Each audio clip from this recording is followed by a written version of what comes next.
So this is, I put a question mark there because it is one of the question marks driving today's workshop. Are there norms in the blogosphere? And if so, what are they?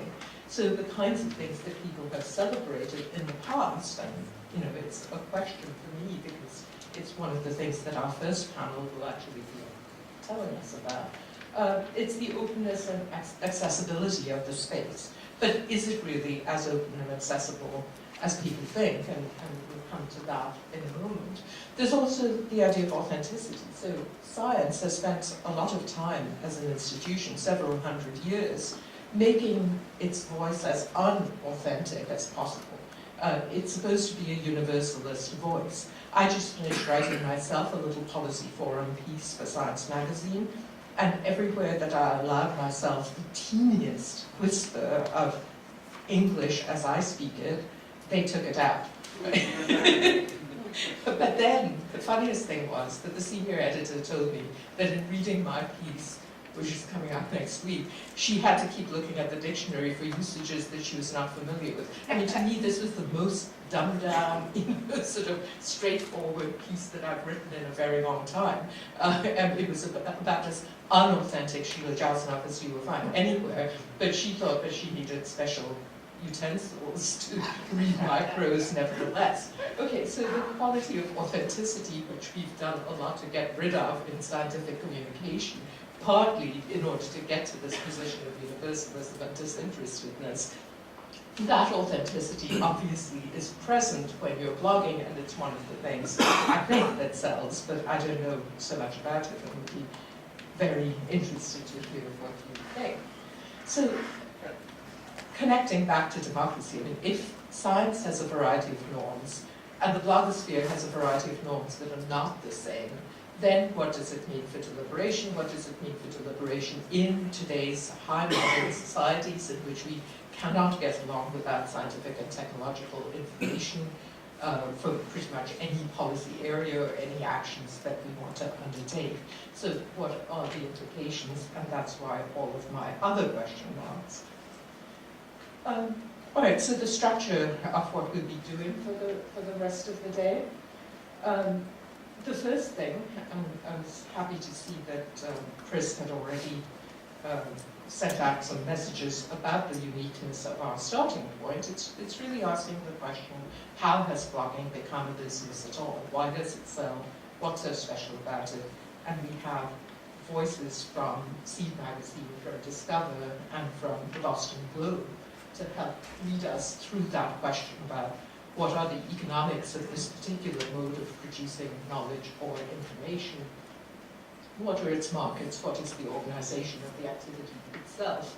This fits with an STS, Science, Technology and Society, interest in seeing how knowledge is made. That idea that knowledge isn't just there, but work needs to be done, special kinds of work to produce that knowledge. That is a feature of our analytic domain.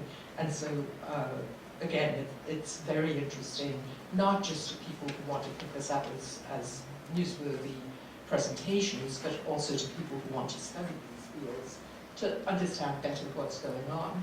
So blogs, of course, are a new mode of production, a relatively new mode of production, but what's special about the intersection of science? And our second panel will be raising those kinds of questions. Is there something special, a special niche that we need to think about in connection with blogging about science?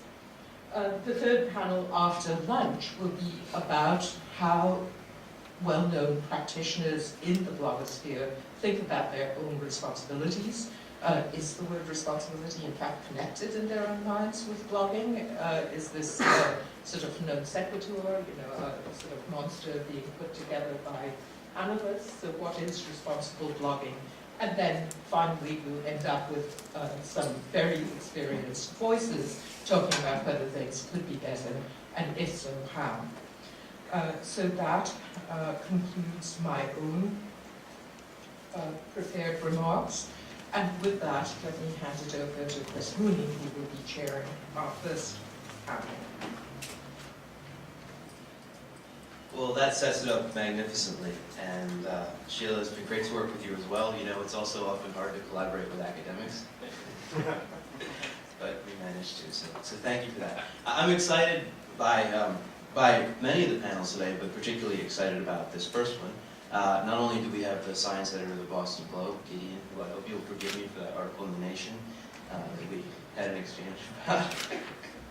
But we also have folks with us from the business end of what I think of as the two leading science blogging sites, Seed and Discover.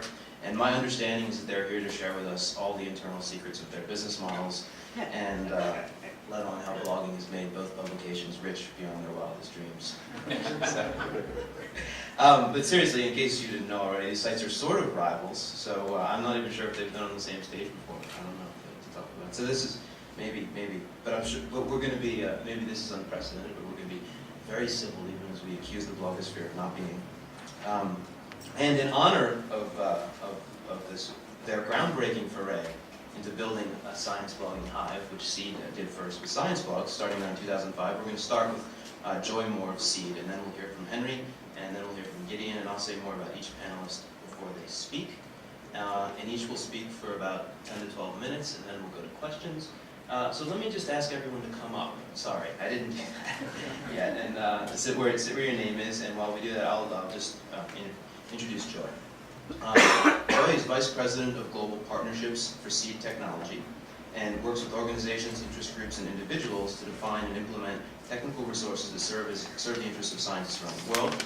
Before coming to Seed Media Group, she was a publisher at Nature Publishing Group, working with leading scientific and medical societies to extend their publishing programs, and she led the launch of the Nature Network Boston site.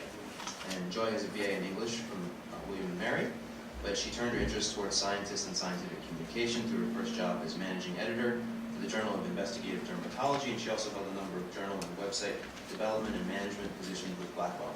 So, Joy. And you've got your presentation up?